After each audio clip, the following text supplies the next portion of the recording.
सभी विद्यार्थियों को राम राम मित्रों, नमस्कार। देखिए, एक हम लोग सीरीज शुरू कर रहे हैं साथियों 2024 के लिए। इसकी आज पहली क्लास आप लोगों को यहाँ से मिलेगी। पिछली बार हम लोगों ने एक एंटीबायोटिक सीरीज शुरू की थी और बहुत साथियों आपका प्यार मिला उस सीरीज के लिए। उसी को हम लोग आगे बढ़ाते हुए अब 10 मिनट का एक शो हम लोग रखेंगे साथियों। मात्र 10 मिनट में बहुत कुछ करवाने की कोशिश करेंगे और अटैक वहां होगा जहां से पेपर बनेगा। ये बहुत इंपॉर्टेंट रहेगा कि अटैक वहां होगा जहां से पेपर बनेगा। विद्यार्थियों में सकारात्मक ऊर्जा का संचार होगा। वे अपने आप में कहीं ना कहीं ये ऊर्जावान महसूस करेंगे, सर हमें आता है और ये क्लासों से हमारा रिवीजन बहुत शानदार होगा साथियों। 10 मिनट में बहुत कुछ देने की कोशिश करेंगे और ये क्लास है आपको सुबह और शाम को साथियों पर डे आप लोगों को मिलेगी 9 बजे के आसपास मॉर्निंग में, और शाम को लगभग 9:30 बजे साथियों ये क्लास आप लोगों को उपलब्ध होगी। यहां बात करें राजस्थान में औद्योगिक परिदृश्य, जैसे आप देख रहे हो एक नजर में, और नवीनतम आंकड़ों की साथियों हम लोग यहां बात कर रहे हैं। ठीक है, और पीडीएफ से अध्ययन होगा, शॉर्ट नोट्स, शॉर्ट क्लासेस। ये आप लोग नोट्स मंगवा भी सकते हो हार्ड कॉपी, और ऐप में जाके आप लोग पढ़ भी सकते हो। राजस्थान मोबाइल ऐप में निःशुल्क इनकी पीडीएफ डली हुई है, और आपको लगे कि वाकई अच्छे हैं तो बिल्कुल आप लोग साथियों ये ऑर्डर करके मंगवा सकते हो। राजस्थान में उद्योग धंधों की हम लोग बात करें साथियों, 2-3 बातें आप लोगों को शुरुआत में ध्यान रखना है यहाँ पे। नंबर 1 कि राजस्थान औद्योगिक दृष्टि से पिछड़े राज्यों की श्रेणी में आता है। एक तो ये हम लोगों को ध्यान रखना है।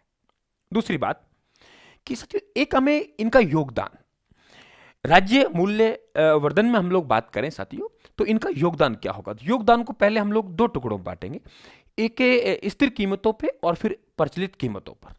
दूसरा हम लोग बात करेंगे एक तो उद्योग क्षेत्र, और एक हम लोग बात करेंगे विनिर्माण क्षेत्र। क्लियर?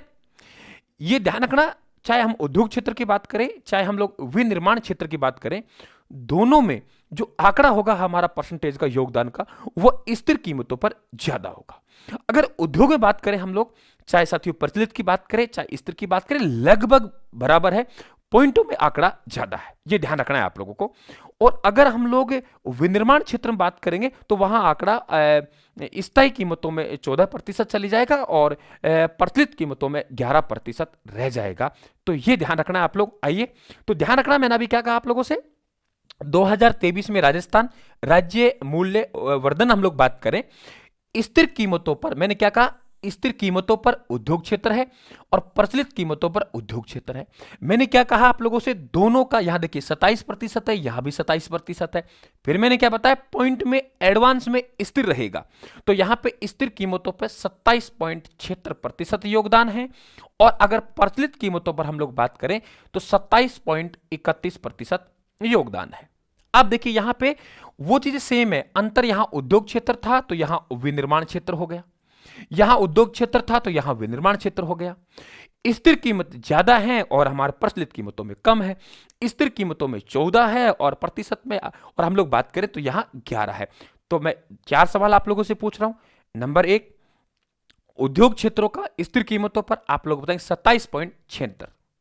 आपसे पूछूं प्रचलित कीमतों में तो 27.31। फिर आपसे पूछा जाएगा बताइए विनिर्माण क्षेत्र में कितना योगदान रहा है विनिर्माण क्षेत्र का। आप कहेंगे सर स्थिर कीमतों में ज्यादा है, प्रचलित कीमतों में कम है। मैंने कहा यार खोल दीजिए सर, 14% वहां है, 11% यहां है। ध्यान रखना, अब बात कर रहे हैं हम लोग कि वो 5 शीर्ष वस्तुएं साथियों जिनका निर्यात होता है, शीर्ष लेवल पर है।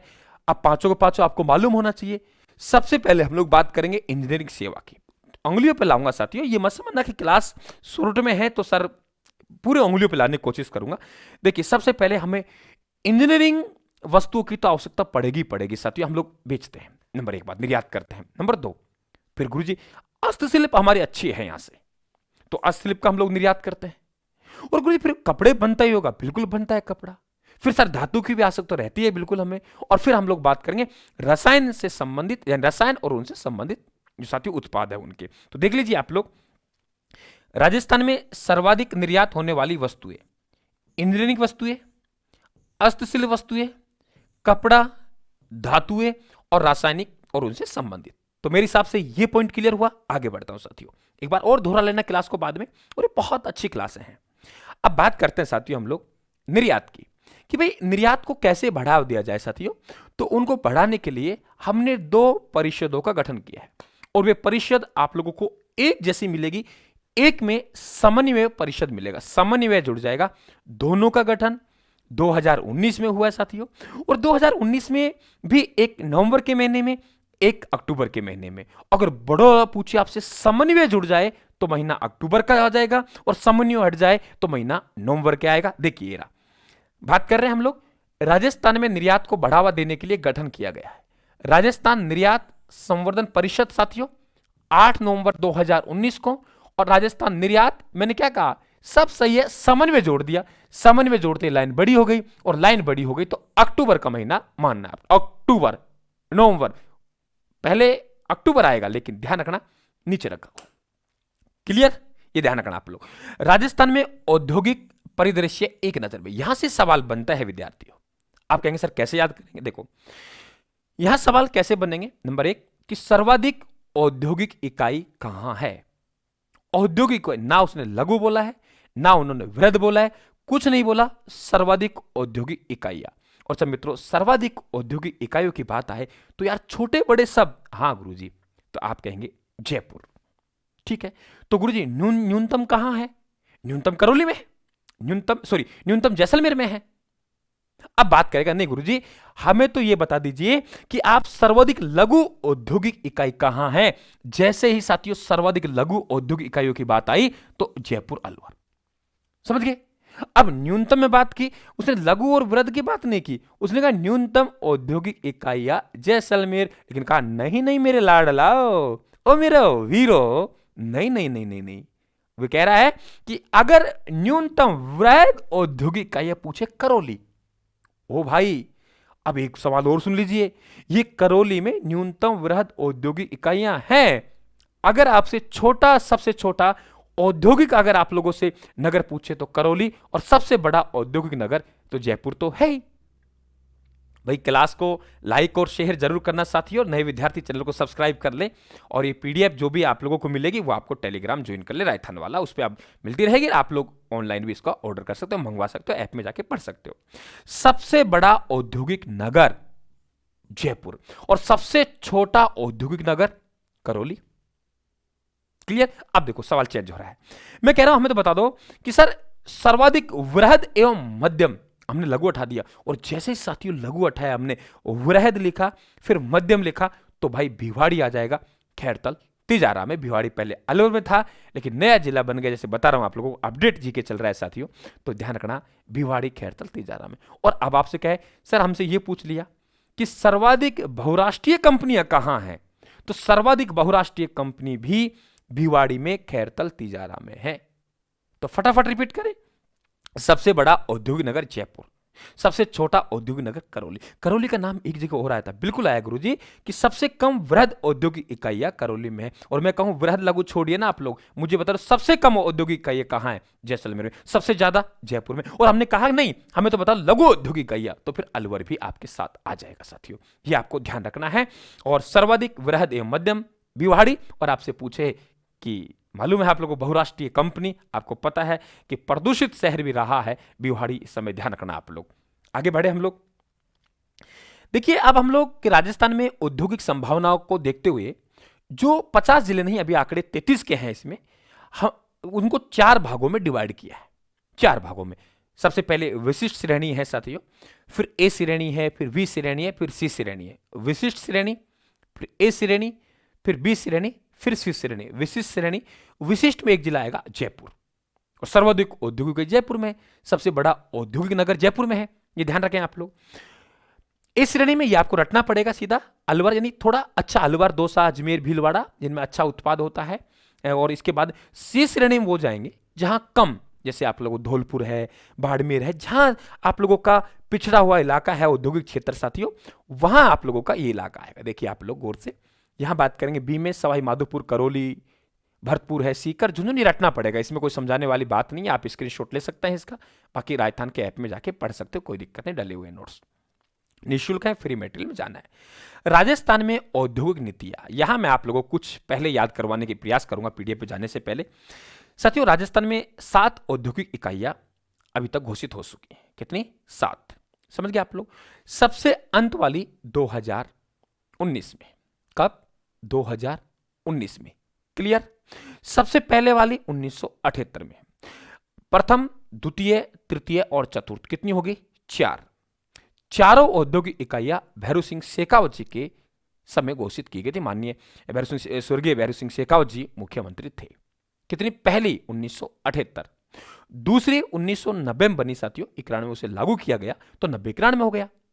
तीसरी 94 में हो गई और चौथी 98 में हो गई। देखिए 78 पहली, उसके बाद 90 लागू 91, 90 में 4 जोड़िए 94, 94 में 4 जोड़िए 98, फिर साथियों 2010, फिर 2015 और 2019। तो फटाफट आप लोग 7 औद्योगिक इकाइयों का सन बताइए। सर 1978, 1990-91,